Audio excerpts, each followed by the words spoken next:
Fala, fala galerinha, tudo bem com vocês, campeões? Sejam bem-vindos a esse canal maravilhoso Vencendo na Vida.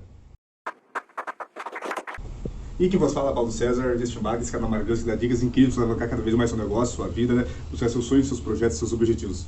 Pessoal, eu vejo muito vídeos, pessoal, de motivação, vídeos de pessoais que já chegaram, pessoas que já chegaram lá onde nós queremos estar. Então eu estava pensando assim, vou fazer uns vídeos, pessoal, elaborado aqui, certinho, de coisas, pessoal, que vão ajudar muito vocês aqui nessa caminhada. Não vai ser eu que vai estar falando, vai ser pessoas que vocês de repente já conhecem pela internet, né? No Brasil, o pessoal tem muito essa mentalidade de comprar imóvel, e isso é uma herança de uma época hiperinflacionária. Então a minha avó, por exemplo, ela falou, desde que eu sou pequenininho, ó, investimento é comprar tijolo, é comprar imóvel, quem compra terra não erra. Porque de 54 a 94 foi o ano que começou o Plano Real, a gente teve 40 anos seguidos de inflação de no mínimo 2 dígitos, às vezes 3, às vezes 4 dígitos. E o imóvel, ele tem uma correção pela inflação. Então as coisas vão ficando mais caras, ele vai ficando mais caro também. Muito do que a gente chama de valorização imobiliária é só a inflação, que tá fazendo o preço de tudo subir no final das contas. Então o imóvel acaba sendo uma proteção para isso. Mas agora a dúvida é, compra ou não compra imóvel, depende muito de quanto patrimônio a pessoa tem e da fase da vida que ele está. Lá atrás, vários amigos meus fizeram financiamento. Os caras estão pagando até hoje. Se eu tivesse feito financiamento quando a gente começou a morar junto, eu teria comprado um apartamento no Rio de Janeiro, que é um local que eu não quero mais morar. Esse apartamento não atenderia a gente mais, porque simplesmente vai mudando a prioridade da família. Nossa vida mudou, Nossa vida mudou. Ia comprar apartamento pequeno, daqui a pouco vai ter filho. Mudaram, Então não ia caber. A gente mudou de cidade, mudou de emprego. Lógico que eu poderia revender esse apartamento, mas o ponto é também o que eu fiz com o dinheiro. Porque na hora que eu compro um apartamento, eu tô imobilizando, se eu não fizer um financiamento, que é uma ótima hipótese, quase todo o capital que eu teria em uma única aplicação, digamos assim.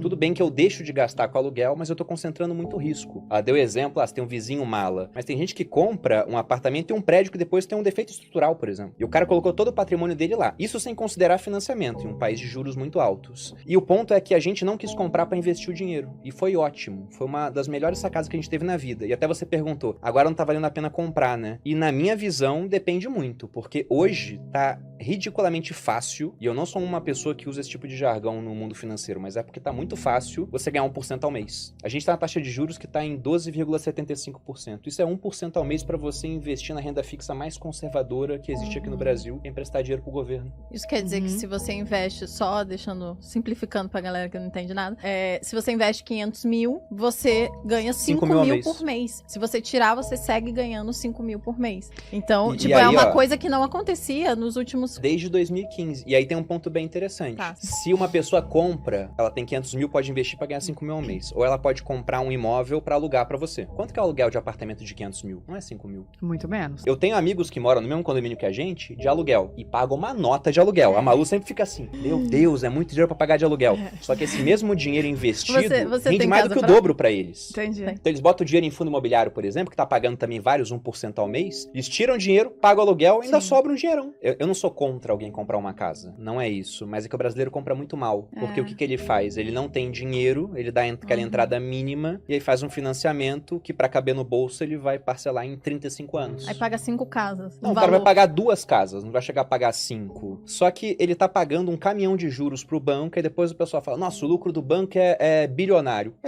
Porque o banco pega o teu dinheiro da poupança, te dá um pouquinho de juro, e quando empresta no financiamento é por uma taxa mais alta, ou no empréstimo pessoal por uma taxa mais alta ainda, ou cheque especial uma taxa mais alta ainda. Então é uma máquina de gerar dinheiro. E quem alimenta isso é o brasileiro, que ele tá sendo educado para fazer dívida. Ter um financiamento no Brasil é o comum, mas eu não diria que é o normal, não com uma taxa de juros tão alta quanto a gente tem. Seria muito melhor no começo da vida, aquele casal que acabou de casar, morar de aluguel, até porque eles estão numa cidade, daqui a 2 anos estão em outra, eles vão investindo, vão construindo o patrimônio, e aí um dia eles compram a casa dele. Se quiserem, porque às vezes eles podem aprender a investir tão bem que não precisa. Deixa o dinheiro lá rendendo mais. Com 10 anos de idade, meus pais separaram, fui morar com a minha mãe no Rio de Janeiro, e a minha mãe entrava e saía de uma casa igual troca de roupa.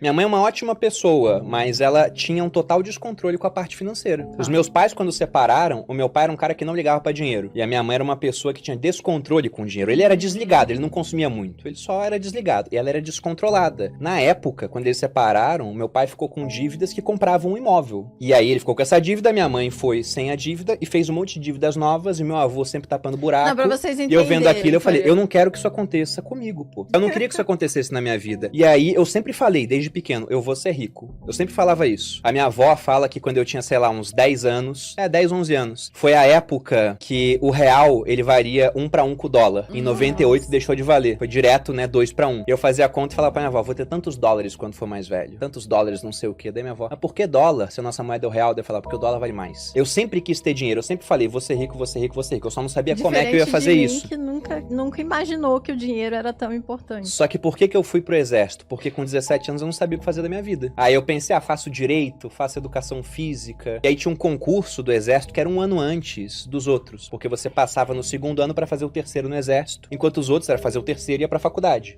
Aí eu tentei o concurso, eu não passei. E aí quando eu não passei, eu quis ir de fato. Eu falei, nossa, não passei, fiquei meio frustrado. Aí no ano seguinte eu saí da escola, minha família toda foi contra, só meu pai que falou, não, tudo bem, eu te apoio se você for estudar. Eu fui pro cursinho, eu estudava 6 horas por dia no cursinho, e eu fui o primeiro colocado do cursinho. O pessoal até pergunta, dá trabalho gerir, né, administrar muito dinheiro? Eu adoro essa frase. Não, trabalho é pra administrar pouco. Quando é muito mais tranquilo, pô. Administrar escassez que é complicado. Então lá atrás, quando a Malu não trabalhava, dava mais trabalho, porque a gente tinha poucos recursos pros dois e ainda queria investir 30% do que ganhava. Então a gente era muito mão de vaca. A gente era muito mão de vaca. Eu ia no salão, eu fazia a nossa própria comida, eu não tinha empregada dentro de casa, eu lavava o banheiro, eu lavava a salada, preparava a comida, eu gravava meus vídeos, eu fazia minha edição, eu fazia tudo, né? A gente fazia tudo, eu preparava, eu lavava a nossa roupa, passava a roupa. Então era tudo internalizado, né? A gente não delegava nada. Tem até um ponto interessante, né? Nessa época, já no final, assim, da minha carreira como militar, eu ganhava uns 10 mil. E a gente investia 3, sobrava 7, pagava as contas, não sei o quê, e depois dividia uma parte pra consumo. A Malu podia consumir R$1.500. Ela nunca gastou os R$1.500, todos. Ela sempre gastava menos. Só que, se eu for pegar 1.500 de 10 mil, é 15% da renda que ela podia gastar. Então hoje ela fala, hoje eu era muito mão de vaca, hoje eu não sou. Hoje ela gasta muito menos de 15% da renda que ela faz. Gasta quase nada. Mesmo que ela compre as coisas caras, porque a gente aumentou exponencialmente a renda no final das contas.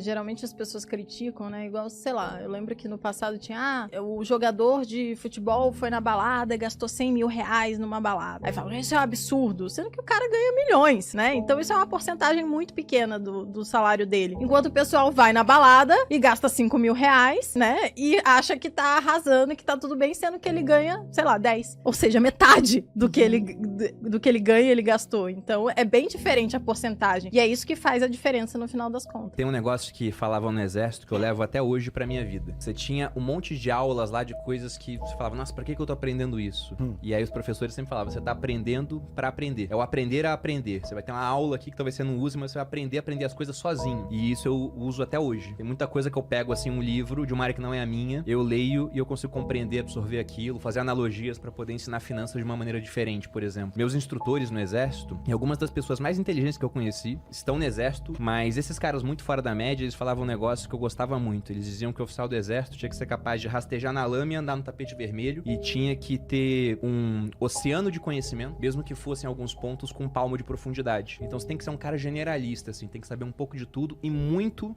de algumas coisas específicas.